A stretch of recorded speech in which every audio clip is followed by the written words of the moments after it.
បាទអរុនសុស្ដីប្រិយមិត្តទាំងអស់គ្នាបាទថ្ងៃនេះខ្ញុំធ្វើការបង្ហាញអំពីសារៈប្រយោជន៍នៃពន្លឺព្រះអាទិត្យនាពេលព្រឹកព្រលឹមគឺពន្លឺព្រះអាទិត្យមុនម៉ោង9ព្រឹកតើមានសារៈប្រយោជន៍អ្វីខ្លះបាទអញ្ចឹងទី1គឺជួយសំយោគវីតាមីន D ហើយវីតាមីន D នេះមានប្រយោជន៍អ្វីគឺវីតាមីន D ជួយស្រូបយកកាល់ស្យូមពីអាហាររបស់យើងនឹងទៅជួយ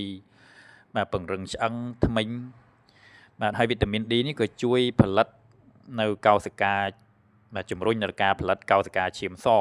ដែលមានតួនាទីប្រយុទ្ធប្រឆាំងនឹងការឆ្លងមេរោគបាទហើយពន្លឺព្រះអាទិត្យនៅពេលព្រឹកនេះក៏ជួយ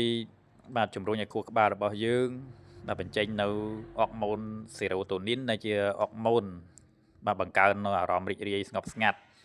បាទជួយកាត់បន្ថយនៅជំងឺធ្លាក់ទឹកចិត្តបាទជំងឺថប់បារម្ភបាទដែលយើងហៅថា depression anxiety ហ្នឹងបាទអញ្ចឹងជួយបាទ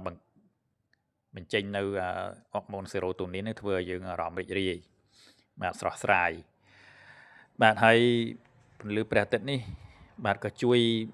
បាទឲ្យខួរក្បាលរបស់យើងមិនឈប់នៅផលិតនៅអុកម៉ូនមេឡាតូនីនដែលជាអុកម៉ូនធ្វើឲ្យយើងងុយគេអញ្ចឹងកាលណាយើងត្រូវពន្លឺព្រះអាទិត្យមកធ្វើឲ្យយើងស្វាងហើយយើងទៅគេងលក់ស្រួលនៅពេលយប់វិញបាទហើយមួយទៀតគឺបាទជួយថែរក្សាសុខភាពភ្នែកនិងស្បែកបាទអញ្ចឹងពន្លឺព្រះអាទិត្យនៅពេលព្រឹកព្រលឹមបាទ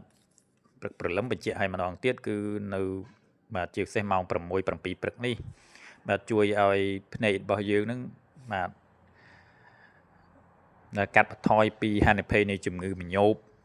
បាទមញោបភ្នែកហើយនឹងជួយព្យាបាលនៅជំងឺស្បែកកម្រិតស្រាលមួយចំនួនដែរដូចជារលាកស្បែករបកក្រហម